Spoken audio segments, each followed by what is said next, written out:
నమస్తే రమగారు. నమస్తే జయ. రమగారు, ఎవరు చేసిన కర్మ వాళ్ళు అనుభవించక తప్పదంటారు. ఖచ్చితంగా అనుభవించాల్సిందేనా? అనుభవిస్తారంటారా? తప్పకుండా తప్పకుండా. ఈ జన్మలోనా, నెక్స్ట్ జన్మలో? ఈ జన్మలోనే అనుభవించవచ్చు. కలికాలంలో, కలికాలం కాబట్టి మనం చేసిన సత్కర్మలు గాని దుష్కృత్యాలు గాని, పంచతంత్రంలో ఒక శ్లోకం ఉంది, చాలా ఏళ్ళైపోయిన శ్లోకం, మర్చిపోయాను కానీ 3 పూటల్లో, 3 రోజుల్లో, 3 వారాల్లో, లేదా 3 నెలల్లో, లేదా 3 ఏళ్లలో ఖచ్చితంగా మన ఫలితాన్ని మనం అనుభవించి తీరాలి. సత్కర్మైనా దుష్కర్మైనా. నువ్వు సహాయం చేయి, నీకు సహాయం దొరుకుతుంది. నువ్వు మోసం చేయి, నీకు మోసం దొరికి తీరుతుంది. దొరకకుండా కుదరదు. నువ్వు చేసిన రకంగా కాకపోతే ఇంకో రకంగా నువ్వు ఒకరిని హర్ట్ చేయి, నీకు హర్ట్ దొరికి తీరుతుంది. హర్ట్ దొరకాల్సిందే, లేకుండా కుదరదు. అది ఇంకొక రూపం అయ్యింది. ఎలాగైనా సరే, ఇప్పుడు వీడు చెంపకాయ కొడితే వాడే నీ చెంపకాయ కొట్టక్కర్లా, ఇంకోడెవడో కొడతాడు చెంపకాయ. ఒక్కోసారి కట్టుకుని పెళ్ళాం కన్న తల్లి కూడా కొట్టచ్చు. అలా కూడా అవ్వచ్చు, మనం చెప్పలేకపోతాం. ఒకళ్ళని తోటి మంచి కానీ చెడు కానీ చేస్తే అది అనుభవించక తప్పదు. కర్మానుభవం ఎవ్వరికీ తప్పదు. మళ్ళీ ఇందులో బుద్ధి కర్మానుసారిని అని చెప్తారు. బుద్ధి కర్మని అనుసరిస్తుంది. ఆ కర్మ మనకి ఇప్పుడు గోతులో పడాలి అని ఉంటే బుద్ధి కళ్ళు మూసుకుని నడవరా అని చెప్తుంది. కళ్ళు మూసుకుని నడిచి గోతులో పడతాం. వెళ్ళి పడటం అయితే గ్యారంటీ. ఇప్పుడు ఈ ఒట్టిగా లిటరల్లీ గోతులో పడడం, ఫిజికల్గా గోతులో పడడం కాదు. నువ్వు మోసపోవాలి అని కనుక నీ కర్మానుభవం అయితే నీ బుద్ధి గుడ్డిగా ఎదుటి వాళ్ళని నమ్ముతుంది. దానిలో నుంచి బయటపడలేమంటారా? బయటపడలేం. కర్మని తప్పించుకోవటానికి ప్రచండమైన భగవద్ అనుగ్రహం కావాలి. నేను అదే అడగపోయాను. ప్రచండమైన భగవద్ అనుగ్రహం కావాలి. అలాంటి అనుగ్రహం ఉంటే బయటపడతారు. కర్మ తప్పిస్తాడంటారు, భగవంతుడే తప్పిస్తాడు. నువ్వు చేసే సత్కర్మ, నువ్వు ఇప్పుడు ఇవాళ గోతులో పడాలని నీ మొహాన్ని రాసున్నప్పటికీ, నువ్వు నిన్న మొన్న చాలా యమాద్భుతమైన కార్యాలు ఏమైనా చేస్తే నువ్వు గోతులో పడేయడానికి దారైపోతున్న కోతైనా సరే నీ చేయిపుచ్చుకు లాగుతుంది. గోతులో పడుతున్నావు చూసుకోరా అని. నిన్న మొన్న చేయాలి, నువ్వు సరైన పని చేయాలి. అప్పుడు దీని నుంచి నువ్వు తప్పించుకోగలుగుతావు. దీనికి సంబంధించి ఏమన్నా కథలు ఉన్నాయా రమగారు? కర్మానుభవం కథ ఒకటి ఉంది, బాగుంటుంది. పంచతంత్రంలోదే ఓ కథ. ఇది నేను అనుకోవటం కాకోలు కీయంలో కథ అని అనుకుంటున్నాను. మీకు మామూలుగా మనం హితోపదేశం చూస్తాము, ఇద్దరి స్నేహాలు కలగడం అంటే మిత్రలాభం మిత్రభేదము, సంధి విగ్రహం, అవి మనకు తెలుసు. అది హితోపదేశం. పంచతంత్రంలో ఏముందంటే ఇప్పుడు మిత్రలాభము మిత్రభేదంతో పాటు కాకోలికీయము, అపరీక్షిత కారకము, తర్వాత 5వది ఇంకొకటి, ఆ పేరు గుర్తు రావట్లేదండి నాకు. అవి 5. వాటిలలో కాకోలికి ఏమంటే కాకులు గుడ్లగూపల కథ అనమాట. అది ఆ గుడ్లగూపల కథలో రకరకాల కథలు, ఒకడు ముందు ఒకడు వెనక, వాళ్ళు వీళ్ళు చెప్పి, కొన్ని కాకులు చెప్పినవి, కొన్ని గుడ్లగూపలు చెప్పినవి, అలా కథలు ఉంటాయి. అందులో ఈ కర్మఫలితపు కథ ఒకటి ఉంటుంది, బాగుంటుంది సరదాగా. చిన్నప్పుడే, అంటే నేను చిన్నప్పుడంటే మరీ చిన్నప్పుడు కాదు, కాలేజీలో ఉన్నప్పుడు మా నాన్నగారు మేనమామ, అంటే వాళ్ళు మా కాలేజీలో లెక్చరర్స్గానే ఉండేవారు. మా కాలేజీలోనే, కళాశాలలోనే, సంస్కృత కళాశాలలోనే చదువుకున్నారు. అక్కడే ఆచార్యులుగా కూడా పనిచేశారు. నేను చేరే సమయానికి మా నాన్నగారి ఆఖరి మేనమామ కూడా వర్కింగ్లోనే, ఇంకో 2-3 ఏళ్ళు సర్వీస్ ఉంది ఆయనకి. ఒక తాత మాత్రం 1 సంవత్సరం ఉండి వెళ్ళిపోయారు. ఈయన లక్ష్మణాచార్యులు గారు, ఆయన పేరు లచ్చితాత అనేవాళ్ళం. మా నాన్నగారి కంటే కొంచెం చిన్న, కొద్దిగా చిన్న. మా నాన్నకి మేనమామే కానీ కొద్దిగా చిన్న, చాలా కాదు కొంత చిన్న. లచ్చు అని పిలిచేవారు లక్ష్మణాచార్యులు, మేము లచ్చితాత అనేవాళ్ళం. ఆయన తెలుగు పాఠం చెప్పేవారు. ఒక క్లాస్లో ఒక విషయం చెప్తుండేవారు. ఆయుర్వేదం మహాఘనమైన వైద్యం, ఆయుర్వేదంలో భలే ప్రచండమైన రోగాలు తగ్గుతాయి అని నారాయణాచార్యులు గారిని ఒక ఆయుర్వేద వైద్యుల గురించి చెప్తున్నారు. నేను చెప్పబోయే కథకి ఇది నాంది, అందుకే నీకు చెప్తాను అనమాట. ఇప్పుడు నేను ఈ లక్షతాతను తలుచుకోగానే నాకు ఒక సంతోషం వస్తుంది, కథ గుర్తొస్తుంటుంది. అయితే ఆయన 2-3 సార్లు ఇది చెప్పారు, అలా బుర్రలో ఉంది. ఇది ఎప్పటి సంగతి అంటావు? 86లో. ఎప్పటి కథ. అయితే ఏంటంటే నారాయణాచార్యులు గారని ఒక గొప్ప ఆయుర్వేద వైద్యులు ఉన్నారు, మా చుట్టుపక్కల ఉండుంటారు బహుశా. ఆయన దగ్గరికి ఒక పేషెంట్ని తెచ్చారట. ఆ పేషెంట్ ఒక వైశ్య కుటుంబానికి చెందిన ఆయన, బాగా డబ్బులు గిబ్బులు ఉన్నాయి ఆయనకి. ఆయన మనిషి సన్నగానే ఉన్నాడు, కాళ్ళు చేతులు పుల్లలాగా, అంటే సన్నగా ఉన్నాయి, ఇంత బొజ్జుందట ఆయనకి. విపరీతమైన ఆకలిట ఆయనకి. అన్నం వేళకి ఆగలేడట ఆయన, అరిచేర్చి కేకలు పెట్టేస్తాడట. కొంచెం పల్చగా ఉన్న పొట్ట అన్నం తినగానే ఇంత అయిపోతున్నా, ఎంత తిండి చాలదు ఆయనకి. కాళ్ళు చేతులు సన్నబడిపోతున్నాయి, పొట్ట మాత్రం ఇంత ఉంటుంది. ఆ పొట్టని మోసుకోలేకపోతున్నట్టు ఆయన, బాణపొట్టలాగా. అసలు పొట్ట మరి బాణపట్ట అంటే మనిషి ఆకారం ఉండి దాంతో బొజ్జ కూడా ఉందనుకో, పోని ఒక రకం. ఏ మనిషి లేకుండా ఆ ఒట్టి బొజ్జే ఉంటే ప్రెగ్నెంట్ లేడీస్ లాగా ఆడాళ్ళు భరించేస్తారు, మగవాళ్ళకి కష్టం. దాంతో ఏమైంది, ఈయనకి అస్సలు ఒంట్లో బాగుండేది కాదట. వాళ్ళు అక్కడ ఇక్కడ తిప్పి ఏం వైద్యం చేయించినా ఆయనకి తిండి పిచ్చి తగ్గలేదు, ఆ బొజ్జ ఇంత అయిపోవటము తగ్గలేదు. ఆయనకి నారాయణాచార్యుల గారి దగ్గర తీసుకొచ్చారు. తీసుకొస్తే ఒక 2 పూటలు చూశాక ఈయన ఏం చేశారట, వీడిని తిరగేసి కట్టేయండి రా అని చెప్పారట. ఆ ఇంట్లో దూలాలు ఉంటాయి కదా, పాత ఇళ్ళలో ఏమిటి పెంకుటిళ్ళకి దూలాలు ఉంటాయి, పూరింటికి కూడా దూలం ఉంటుంది. ఆ పెంకుటింటికి కిందకున్న దూలానికి ఈయన్ని కాళ్ళు పైకేసి తల కిందకి పెట్టి కట్టేశారు బాగా ఎత్తు మీద. కట్టేసిన తర్వాత ఇక ఆయనకి కాసేపు అయ్యేసరికి కొద్దిగా భయం వేస్తుంది, టెన్షన్ వచ్చేస్తుంది, తల కిందలుగా వెళ్ళాడేస్తే. ఆయన మూలగటం మొదలుపెట్టాడు, ఏడ్చాడు, సణిగాడు, ఏం చేసినా సరే ఎవరు మాట్లాడదన్నారు. ఆయనకి అన్నం వేళ అయిపోతుంది ఈ పేషెంట్కి. ఇక ఏడవటం మొదలుపెట్టాడు, అరుపులట, ఆకలి ఆకలి ఆకలి అరుస్తూనే ఉన్నట్టు. ఎంత అరిచినా గింజు తెచ్చినా ఎవ్వరూ ఆయనకి మంచినీళ్ళు ఇవ్వలేదు, మా అన్నం పెట్టలేదు, మాట్లాడకుండా ఊరుకున్నారు. వైద్యంలో భాగం అనమాట. ఈయన ఏం చేశారట నారాయణాచార్యులు గారు, ఇంట్లో చక్కగా మంచి రుచికరమైన పదార్థాలు, పులిహోర, ఘుమఘుమలాడే వాసనలు వచ్చేవి ఒక 5-6 పదార్థాలు చేయించారట. అప్పాలు, పులిహోర, తర్వాత ఏమో ఈ నెయ్యి వేసి చేసే కొన్ని తిరగమాతలు, చారు పెద్ద గిన్నె నిండా అన్ని పెట్టించి ఈ పేషెంట్ని ఎక్కడ కట్టించారో ఆ పేషెంట్ కింద పెట్టారట. అవి చూసిన దగ్గర నుంచి అరిచరిచి కేకలట, ఆ పేషెంట్ పిచ్చి కేకలు పెట్టేస్తున్నట్ట. కాసేపు అయిన తర్వాత అతని ముక్కులోంచి ఒక ఇంత పొడుగు పాము బయటకు వచ్చిందట, సన్నగా పొడుగ్గా ఉన్న పాము. ఆ పాము బయటికి ఎప్పుడైతే వస్తుందో, ఆహారం కోసం వస్తుంది ఆ వాసనకి, అది చాలా మటుకు వచ్చింది, ఎంత పొడుగో ఉంది. ఏం చేశారు, గబగబా గిన్నెలన్నీ జరిపేసి పెద్ద నీళ్లతోటి పెట్టారు ఆయన కింద. మనుషులు ఉన్నారు చుట్టుపక్కల, ఈ గిన్నెలన్నీ లాగేశారు. ఆ కిందకి జారిన పాముని అలాగా కిందకి జారిపోనిచ్చారు, దానికి ఇంకో అవకాశం లేదు. ఈ పాము జారి కిందకి మొత్తం ముక్కులోంచి బయటకు వచ్చేసాక ఆయన చప్పగా ఎప్పుడైనా బొజ్జంతా తగ్గిపోయింది, ఏమీ లేదు, సన్నగా ఒక పొడుగాటి మనిషి కట్టేస్తున్నాడు పైన, అంతే. ఏడుపు ఆగిపోయింది, కిక్కురు మనకుండా ఉన్నట్టు నిద్రపోయాడు. 2 నిమిషాల్లో కళ్ళు మూసుకొని నిద్రపోయాడు ఆయన. ఈ కింద పడ్డ పాముని నీళ్ల తొట్లో పెట్టారా, 2 నిమిషాల్లో నీళ్ళన్నీ మింగేసిందిట పాము. అది ఇంత లావును కనిపిస్తోంది, సన్నగా. ముక్కులోంచి బయటికి రావాలంటే ఎంత సన్నగా ఉండాలి. ఆ పాము బయటకు వచ్చాక ఆయన జబ్బు తగ్గిపోయింది, దీనికి ఏదో యాసిడ్ లాంటిది పోసి ఈ పామును సంహరించేశారు. ఇది ఎప్పుడు చెప్పేవారు. అలా ఉంటుంది అలా సత అంటూ ఉండేది. జరిగిందే, ఇది జరిగింది కదా, మా తాతో మా నాన్న చూశారు దీన్ని అని ఆయన. అలాంటి ఒక కథ చెప్తాను ఇప్పుడు. ఓకే, ఇదే ఇంట్రెస్టింగ్ గా ఉంది కదా, చాలా ఇంట్రెస్టింగ్ గా ఉంది. ఆయన ఎంత బాగా చెప్పేవారు. ఆయన చెప్పినంత బాగాలో నేను సగం చెప్పానో లేదో జయ. అవునా రమ్మగారు, లేకపోతే నాకు ఎలా గుర్తుంది. కానీ మనం సహజంగా పిల్లలకి పొట్టలో నుళ్ళు పురుగు వింటాం. ఆ పిల్లలు కొంచెం ఎక్కువ ఆహారం పిచ్చి ఉన్నా, ఫుడ్ అర్జీ, స్వీట్ అర్జీ ఎక్కువ ఉన్నా, పిల్లలు సన్నబడిపోయి బొజ్జ కనిపిస్తున్నా, బొజ్జ పొట్టలో పాములు ఉన్నాయి అని అనుకుంటాం. అవునవును, లోక సహజంగా కదా. అయితే అది నిజమే. డాక్టర్లు కూడా చెప్తారు, ఆకలి లేదు, స్వీట్ అర్జీ బాగా ఉంది, పిచ్చి మారాన్ చేస్తారు, అమితంగా ఏడుస్తారు, పెంకిగా ఉంటారు, మాట వినరు, క్రాంకీగా బిహేవ్ చేస్తారు. బొజ్జలో పాములు ఉండేందుకు అవకాశం ఉంది. జంట పాములు, ఎలిక పాములు అంటారు, 2 ఉంటాయి అవి. ఒక్కొక్కసారి అవి లంగ్స్ లోకి, శ్వాసనాళంలో కూడా వచ్చేసి పిల్లల పిచ్చి దగ్గితే దగ్గులోంచి కూడా బయటకు వచ్చేస్తాయి, నోట్లోంచి కూడా. అలా కూడా జరుగుతుంది. అవునా రమ్మగారు, వచ్చేస్తుంది. ఒక పాము కనుక వచ్చి కనపడింది అనుకో, రెండోది ఖచ్చితంగా ఉంటుంది. దానికి ఆ పారాసైట్ ఏదైనా ఒక మందు వేయించుకుంది ఆ రెండో పామును కూడా బయటికి పోయేలాగా చేసుకోవాలి. పారాసైట్స్ ఉంటాయి శరీరంలో, ఇలా జరుగుతుంది. డాక్టర్లకు తెలుసు.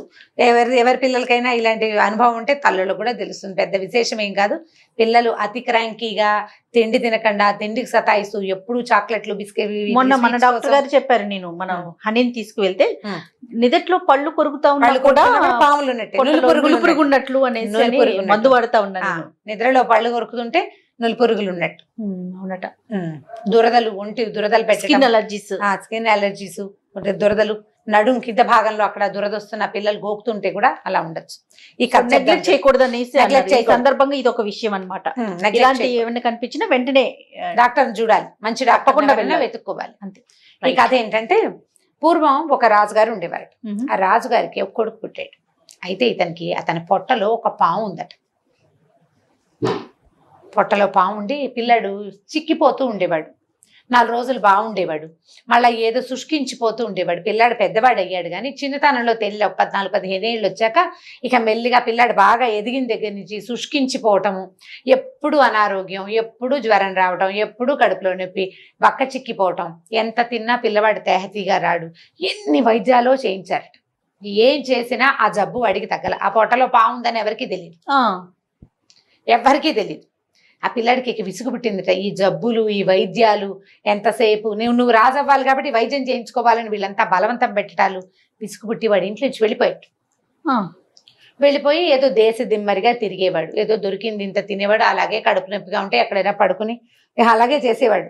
ఈ అంతఃపురంలో ఉంటే మళ్ళీ రాజుగారు అబ్బాయికి కడుపులో నొప్పి వచ్చిందంటే అందరూ పరిగెత్తుకు రావడం, డాక్టర్ని పిలవడం, మందులు కషాయాలు, ఆ గోల పడలేకపోయాడు అనమాట. ఏదో నా ఇప్పుడు కడుపులో నొప్పి వచ్చిన వాడి నొప్పి వాడే పడాలి, చుట్టుపక్కల వాళ్ళ హైరాణ ఎక్కువైపోతుంది. దాంతో ఈ అబ్బాయి ఇంట్లోంచి వెళ్ళిపోయాడు. అయితే ఇతను ఒక దేశం వైపుకి వెళ్ళాడు. ఇతను వెళ్ళిన దేశపు రాజుగారికి 2 కూతుళ్ళట.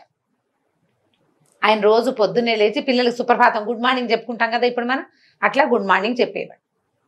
పిల్లలు కూడా గుడ్ మార్నింగ్ చెప్పేవాళ్ళు. కొంత వయసు వచ్చాక ఒక రోజు పొద్దున రాజుగారు కొంతకాలం పిల్లకు 16-18 ఏళ్ళు వచ్చినాయి. ఆయన పెద్ద కూతురికి 18 ఏళ్ళు, చిన్న కూతురికి 16 ఏళ్ళు ఉన్నాయి. పిల్లలకి ఇంకా పెళ్లిళ్ళు చేయాలన్నమాట. ఓ రోజు పొద్దున ఆ పిల్ల ఏం చేస్తుందట, ఈ దేవతా పుస్తకాలు, స్త్రీల వ్రత కథలు అవి చదువుకుంటుందట. రెండో అమ్మాయి, పెద్ద అమ్మాయి పెద్దగా ఏం చదవదు, ఏదో మామూలు చదువుకుంటుంది. పొద్దునే వచ్చి కూతుర్ని పలకరించాడు. గుడ్ మార్నింగ్ అని ఇంగ్లీష్లో చెప్పుకోరు కదా, అమ్మ శుభోదయం అన్నాడు. అంటే అమ్మ ఏమంది, రాజా నీకు జయమగుగాక, నీ పాలనలో ఉన్న వాళ్ళందరూ సంతోషంగా ఉండుగాక, నాన్న హేల్ ద కింగ్ అన్నారనమాట. రాజుని జయహో అంటారు. అలాంటివి 4 వాక్యాలు చెప్పింది పెద్ద పిల్ల. అయితే చిన్నపిల్ల పెద్ద అమ్మాయి రెండో అమ్మాయి దగ్గరికి వెళ్ళాడు. శుభోదయం అమ్మ అని పలకరించాడు కూతుర్ని. శుభోదయం నాన్న, నీ కర్మఫలాన్ని అనుభవించు నువ్వు అని చెప్పింది. కర్మఫలితాన్ని ఈ జన్మలో అనుభవించేస్తే వచ్చే జన్మ ఉత్కృష్టమైన జన్మ వస్తుందని దాని పాయింట్. రాజుకు ఒళ్ళు మండిపోయింది. పైగా ఆ రోజు ఆయన పుట్టినరోజు. ఓకే, మా రాజు కూతురు అయ్యుండి, నా కూతురు అయ్యుండి నన్ను జయించాలి, నువ్వు జయించినా ప్రపంచం అంతటి, నువ్వు పెద్ద ప్రపంచం అందరికీ కింగ్ అయిపో అనాలి, అనకుండా కర్మఫలాన్ని పొందమంటుందా? ఇది దీని పిచ్చి మాటలు. ఈ పిల్లని తీసుకెళ్లి దేశ దిమ్మరు ఎవరికైనా పెళ్లి చేయండి ఇచ్చి ఇవాళ నా పుట్టినరోజు సందర్భంగా. దాని కర్మ ఫలితం అది ఎలా అనుభవిస్తుందో నేను చూస్తాను, కట్టేయండి ఎవరికైనా అన్నాడు. అనగానే ఏముంది, రాజుగారు కట్టేయండి అనగానే ఎందుకంటే అనరు, తీసుకెళ్ళిపోవటమే. ఈ అమ్మాయిని తీసుకెళ్ళిపోయారు. బయటికి తీసుకెళ్తే ఆ సత్రాల దగ్గర ఎక్కడో దేశ దిమ్మరిగా వీడెవడు మీదేం ఊరు అని అడిగితే ఏదో ప్రతివాడు అలానా ఊరండి అని చెప్తారు. ఒకడు ఊరండి అని చెప్పలా, నేను దేశ దిమ్మరిని బాబు అన్నాడు. అలాగా పట్టు అని ఈ అమ్మాయిని ఇచ్చి వాడికి పెళ్లి చేశారు. రాజుగారి అమ్మాయికి రాజుగారి అబ్బాయికి పెళ్లి అయిపోయింది అంతే. సరే, అబ్బాయి కొంచెం శుష్కించిపోయి ఉన్నాడు. ఏమనుకుంది ఈ పిల్ల, కర్మ ఫలితం ఇది, ఇట్లా ఒక దేశ దిమ్మరిని పెళ్లి చేసుకోవాలని ఉంది, నా కర్మానుభవం అది, నాకు వివాహం ఉంది, కనీసం ఓ భర్త ఉన్నాడు, బాగుంది అనుకుని నాన్నకి టాటా చెప్పి పడితే వెళ్ళిపోయింది. అమ్మాయి దాన్ని నమ్ముతోంది అంతే, కర్మ ఫలితాన్ని నమ్ముతోంది. సరే, భర్తను తీసుకుని వెళ్ళిపోయింది. రాజకుమార్తె కదా, మెడలో చెవులకి ఏవో 4 ఆభరణాలు, అంతకంటే లేవు, తండ్రి ఏమి ఇవ్వాల అమ్మాయికి. భర్తను తీసుకుని వేరే చోటకి బయలుదేరింది. ఇక్కడ ఎందుకు, ఈ వీళ్ళ ఊళ్ళో ఇంకో వేరే దేశంలో ఎక్కడైనా ఉందాం మనం అని తీసుకుపోయింది.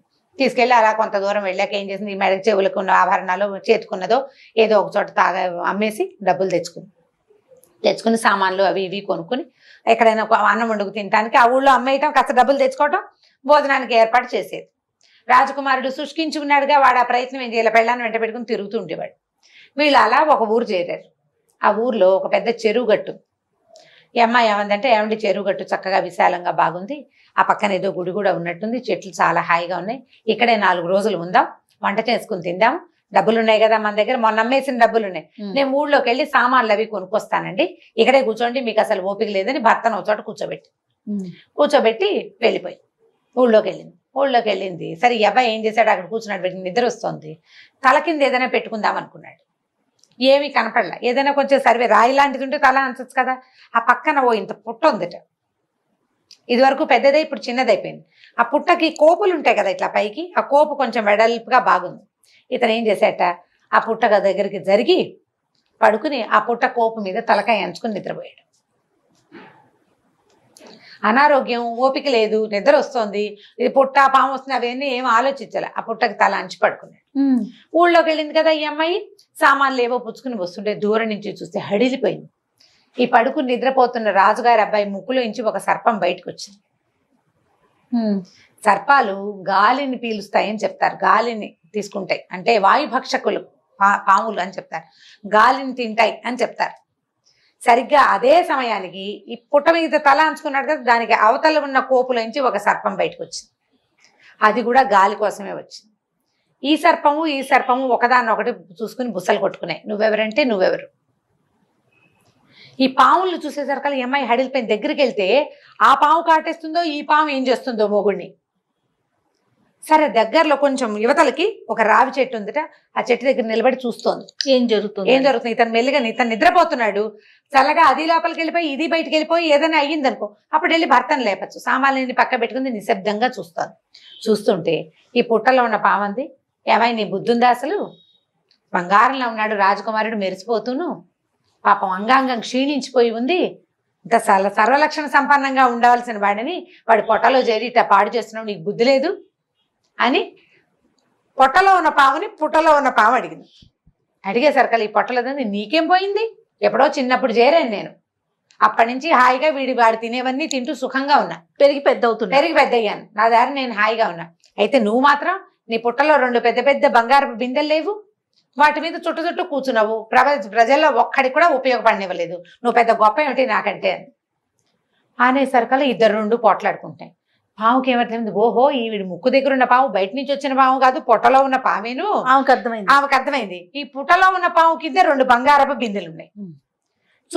చూస్తుంటే నీకు బుద్ధి లేదా, నువ్వు ఇలా చేస్తావా, మనుషుల పొట్టలో చేరడం ఏంటి, పుట్టలో ఉండాలి పావులు అంటేనని, అది నీ పని నువ్వు చూసుకో, నువ్వు మట్టి పుట్టలో ఉండకుండా బంగార పుట్టలో ఎందుకు కూర్చున్నావే, నీ మొహం అండా అని ఇది 2 మాట్లాడుతున్నాయి. అనేసరికల్లా ఈ పుట్టలో ఉన్న పామంది, ఇలాగే చెయ్యి, ఎప్పుడో ఒక రోజు పాత బియ్యపు కలితోటి సన్నావాలని చూర్ణం చేసి వండి నీకు పెడితే చచ్చూరుకుంటావు నువ్వు, నీ రహస్యం ఎవరికైనా తెలిసిందా, వాళ్ళు ఎన్ని మందులు వేసినా చావాలా పొట్టలో నువ్వు, ఈ పని కనుక చేశారో నీ పని అవుట్, ఎవడో చేస్తాడు నీకు శాస్త్రం అంటే పాత బియ్యపు గంజితోటి సన్నావాలని మెత్తగా చూర్ణం చేసి ఈ గంజిలో ఈ చూర్ణాన్ని ఉడికిస్తే కనుక ఈ అబ్బాయికి ఇస్తే ఆ పొట్టలో ఉన్న పాము చచ్చి పడిపోతుంది. రాజుగారమైంది, ఓహో ఇది బాగుందనుకో. ఈ పొట్టలో ఉన్న పాము అంటుంది, నువ్వు మాత్రం నీ పెద్ద పొట్ట ఏమిటి ఇది లోపల బంగారు బిందెల మీద కూర్చుని ఉన్నావు, నీకు అదే కదా ప్లేసు, ఎవరైనా వేడివేడి నీళ్లు కానీ వేడివేడి నూనె కానీ నీ పుట్టలో పోసారో నువ్వు చచ్చిపోతావు, నువ్వు పోతావు, పీడబోతుంది అనేసరికల్ 2 పొట్టాడుకున్నాయి. పొట్టల పాము చీచి నీలాంటి వాళ్ళతో మాట్లాడి, నేను మనుషుల శరీరాల్లో ఉండే పాములు దిక్కుమాలి పాములు, నాలాగా రాచరికప్పు పాము కాదు నువ్వని ఆ పొట్టలోది పోయింది లోపలికి. కావలసినంత గాలి పీల్చుకుని రాజకుమారుడు కదులుతున్నాడని ఈ పొట్టలో లోపల ముక్కులోంచి బయటకు వచ్చింది కదా సన్నటి పాము, అది లోపలికి వెళ్ళిపోయింది. ఈ అమ్మాయి గబగబా భర్త దగ్గరకు వచ్చింది, ఏమండి స్థిమితంగా కూర్చుండి నేను మళ్ళీ బజార్ వెళ్ళొస్తానని మళ్ళీ వెళ్ళి ఏం చేసింది, అన్ని పాత బియ్యం కొనుక్కొచ్చింది. పాత బియ్యం, ఆవాలు, అక్కడి నుంచి ఒక 2 సోలాల నూనె మోసుకొచ్చుకుంది. ఎవరో కూలీని కూడా తెచ్చుకుంది. మరి ఇవన్నీ తెచ్చుకోవద్దు సామాన్లు. అక్కడి నుంచి పక్కన పొయ్యి రాజేసింది, వంట చేసింది. ఆ అన్నం బియ్యం వార్చి ఆ వార్చిన గంజిని చక్కగా మళ్ళీ పొయ్యి ఎక్కిచ్చి ఆవాలు కూడా పట్టుకొచ్చింది కదా, ఆ పక్కన కొండరాయితో నున్నగా నూరి ఆ పొడెత్తి అందులోకి వస్తుంది. అది శుభ్రంగా గంజి కాగేసి దాన్ని పక్కకు పెట్టింది. పక్కకు పెట్టి పెద్ద మూకుడు కూడా తెచ్చింది బజార్ నుంచి. ఆ మూకుడు ఎక్కించి దాని నిండా నూనె పోసి పొయ్యి మీద కాగబెట్టింది. సరే భర్త ఏమంటే ఆకలిస్తుంది అన్నం తింటారా అని అడిగి వాడికి అన్నం పెట్టి చక్కగా ఈ గంజిని గ్లాసులో పొడిచి ఇది తాగేసేయండి, ఇది మందుట అని చెప్పి ఆ గంజి ఇచ్చేసింది మొగుడికి, తాగించింది. శుభ్రంగా తాగేశాడు ఆయన. తాగేశాడు. ఈ లోపల ఈ నూనె బాగా మరిగింది. భర్త ఆహారం తిండి అయిపోగానే ఈ మరిగిన నూనెని ఏమండి పక్కన పట్టుకోండి అని 2వ పక్కన పట్టించి 2 కలిసి తీసుకెళ్లి ఆ నూనెని ఎత్తి ఆ పుట్టలు పోసారు. 1 గంట అయ్యేసరికి ఈ భర్త ఏమే నాకు మళ్ళీ ఆకలిస్తుంది అన్నం పెట్టవా అన్నాడు.